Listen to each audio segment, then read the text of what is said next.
ఒక ఆలయం రోజూ నీళ్లలో మునిగిపోతే ఏమవుతుంది?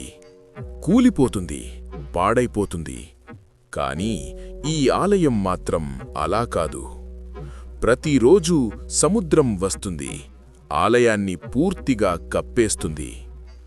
రాత్రి అయ్యేసరికి ఆలయం కనిపించదు. అయినా ఉదయమయ్యేసరికి అదే ఆలయం మళ్లీ కనిపిస్తుంది. ఉదయమయ్యేసరికి నీటి ప్రవాహం నెమ్మదిగా తగ్గుతుంది. సముద్రం మధ్యలో ఒక ఆలయం కనిపిస్తుంది. ఇది గుజరాత్లో ఉన్న స్తంభేశ్వర్ మహాదేవ్ స్వామి ఆలయం. నీటి ప్రవాహం తగ్గినప్పుడు మాత్రమే భక్తులు నడుచుకుంటూ వెళ్లి శివలింగాన్ని దర్శించుకుంటారు. పగలు మాత్రమే ఈ ఆలయంలో భక్తులు కనిపిస్తారు. సాయంత్రం అవ్వగానే ఎవరూ ఉండరు. సాయంత్రం అవ్వగానే ఇక్కడ మార్పు మొదలవుతుంది.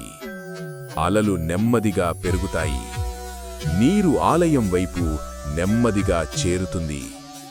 కొద్దిసేపటికి ఆలయం చుట్టూ నీరు పూర్తిగా చేరుతుంది. అలలు వస్తాయి, శివలింగాన్ని తాకుతాయి, కాని ఎలాంటి నష్టం చేయవు. నెమ్మదిగా ఆలయం నీటిలో మునిగిపోతుంది.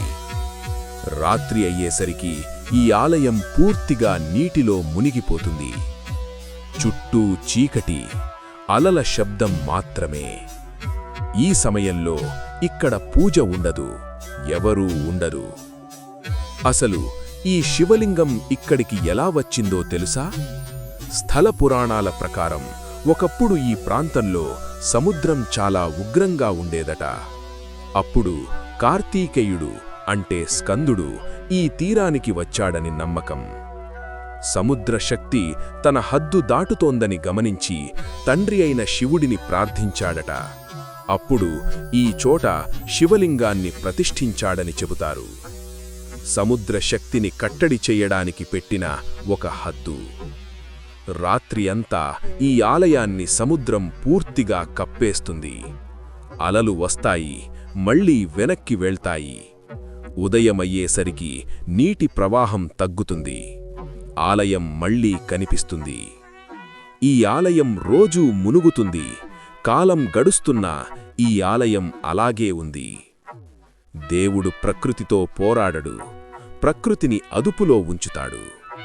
ఇక్కడ భయం కాదు, నమ్మకం, భక్తి మనకు స్పష్టంగా కనిపిస్తాయి. సముద్రం రోజూ పరీక్షిస్తుంది, దేవుడు మాత్రం నమ్మకాన్ని వదలడు. ఈ ఆలయం మనకు నేర్పింది ఒక్కటే: నమ్మకముంటే కాలం కూడా ఓడిపోతుంది.